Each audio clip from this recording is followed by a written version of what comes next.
కడప జిల్లా పవిత్ర బ్రహ్మంగారి మఠానికి సంబంధించిన వివాదాలపై మారుతి లక్ష్మీదేవి ఆరోపణలు చేశారు. మాజీ మేనేజర్ ప్రసాద్ దత్తాత్రేయులపై చట్టపరమైన చర్యలు తీసుకోవాలంటూ ఆమె డిమాండ్ చేశారు. తాత్కాలిక మఠాధిపతి పోలీసులకు ఫిర్యాదు చేసినా ఇప్పటివరకు ఎఫ్ఐఆర్ నమోదు కాలేదని ఆరోపించారు.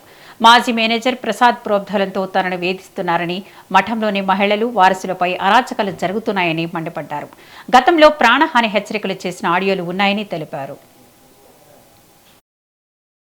బ్రహ్మంగారి మఠంను సానికొంపాని తాత్కాలిక మఠాధిపతిగా అక్రమంగా నియామకమైన మఠం ఆచార వ్యవహారాలలో కనీస జ్ఞానం లేని అశ్లీల అర్ధనగ్న నటీమణులు, ఫేస్బుక్ పేజీలు మరియు అశ్లీల వీడియోలు, డేటింగ్ పేజీలు ఫాలో అయ్యే వెంకటాద్రి స్వామి లాంటి వారు అవడం, చక్కని సంస్కారంతో వేదాంతం చదివిన పూర్వ మఠాధిపతిచే తదుపరి మఠాధిపతిగా నియామకం కాబడిన గోవింద స్వామిని అత్యంత అమానవీయంగా నీకు చదువు రాదురా, నీ మీద పోలీస్ కేసు పెట్టి నీ జీవితం లేకుండా చేస్తానని భారీ స్థాయిలో యుక్తాయుక్త విచక్షణ మరిచి బెదిరింపులు గురి చేయడంతో స్థానిక పోలీస్ స్టేషన్లో చట్ట ప్రకారం తగు చర్యలు తీసుకోమని వెంకటాద్రి స్వామి మీద కేసు పెట్టడం జరిగింది.